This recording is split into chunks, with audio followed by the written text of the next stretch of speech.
नमस्कार, मैं मित्रपाल और आप देख रहे हैं बीएमयूके टीवी का चुनावी सफर। अलग अलग विधानसभा में बीएमयूके टीवी की टीम पहुंच रही है और आज चुनाव पर खास बातचीत करने के लिए आजाद समाज पार्टी के प्रदेश अध्यक्ष महक सिंह जी है और लगातार आजाद समाज पार्टी को उत्तराखंड में मजबूत कर रहे हैं। तो जानना चाहेंगे 2022 के विधानसभा चुनाव को लेकर के कितनी आजाद समाज पार्टी की तैयारियां है। सर, स्वागत है। जय भीम और बहुत बहुत धन्यवाद। देखिए, उत्तराखंड में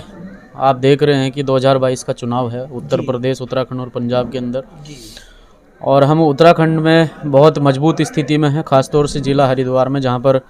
अभी हमने अपने 5 प्रत्याशियों की घोषणा की है। रुड़की, हरिद्वार, रुड़की और झबरेड़ा, खानपुर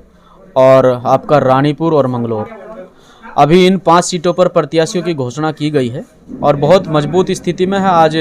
रानीपुर विधानसभा में प्रत्याशी के आवास पर एक छोटी सी मीटिंग का आयोजन किया गया, जिसमें अपने पदाधिकारियों को बुलाकर आगे के जो कार्य हैं उन कार्यों के बारे में अवगत कराया गया, समझाया गया किस प्रकार से विधानसभा चुनाव में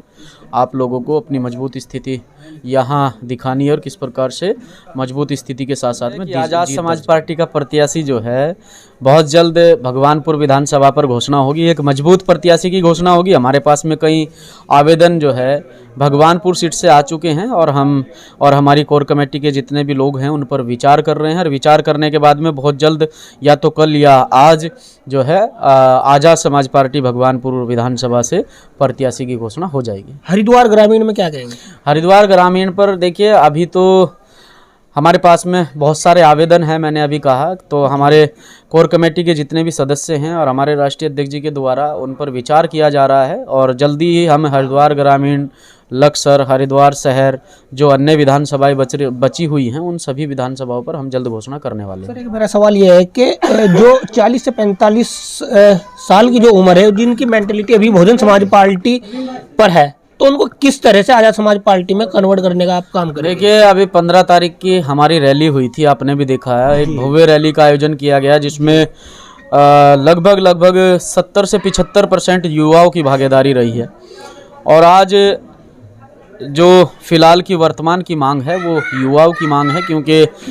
पूरे बहुजन समाज का युवा जो है वो भाई चंद्रशेखर आज़ाद को पसंद करता है। अगर मैं अपने घर से एक युवा होने के नाते ये कहना चाहता हूं कि मैं भाई चंद्रशेखर आज़ाद की विचारधारा को अगर पसंद करता हूं, तो मैं कहीं ना कहीं अपने जो मेरे बड़े बुजुर्ग हैं, मेरे घर वाले हैं, मेरे माता पिता हैं और मुझसे बड़े मेरे भाई बहन हैं, मैं कहीं ना कहीं उन्हें फोर्स करूंगा आज़ाद समाज पार्टी को वोट देने के लिए, क्योंकि मैं उसका एक सच्चा सिपाही हूं, सच्चा कार्यकर्ता हूं। तो कहीं ना कहीं जो हमारे साथ में युवा जुड़े हैं उनके घर वाले, जो अभी आपने कहा कि जो बुजुर्गों की कहने की बात है, तो अभी आपने जो गांव दर गांव कैंपेनिंग की है, अभी आप चौपाल पर बैठक पर गए हैं, तो अभी हमारे चुनावी सरगर्मी है और चर्चाएं जारी हैं। तो कहीं ना कहीं जो हमारे युवा हैं वो कार्य पर लगे हैं और इसमें हम बहुत बड़ी सफलता हासिल करेंगे। सर, आखिरी सवाल मेरा यह है कि लगातार आजाद समाज पार्टी साहब काशीराम की विचारधारा पर चलती है,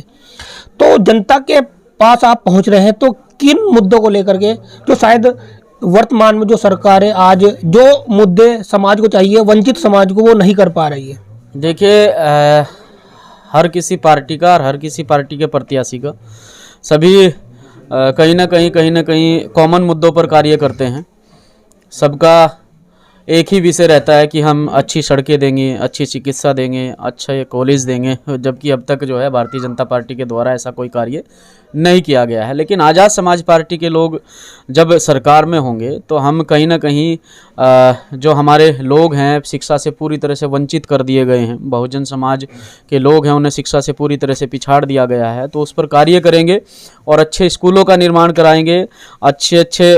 जो मेडिकल फैसिलिटीज़ हैं लोगों के लिए वो अवेलेबल कराएंगे, और सड़कें बनाना, मकान बनाना, बिजली भिजवाना, पानी भिजवाना, ये तो एक जनप्रतिनिधि का कार्य है। इस कार्य को उसे करना चाहिए, ये तो उनके निधि में आता है। लेकिन उसके साथ साथ में लोगों की जो मूल समस्याएं हैं, कहीं ना कहीं लोगों को जाति के नाम पर, धर्म के नाम पर यहाँ टारगेट करके मार दिया जाता है, प्रताड़ित कर दिया जाता है। तो हम प्रत्येक उस वर्ग के पीड़ित व्यक्ति के साथ भी खड़े नजर आते हैं, जो व्यक्ति आज के वर्तमान समय में पीड़ित है, जिसे कहीं ना कहीं कमजोर समझकर मार दिया जाता है, पीट दिया जाता है। उसका एकमात्र सहारा देश के अंदर भीम आर्मी है, और भीम आर्मी जो है बड़े मजबूत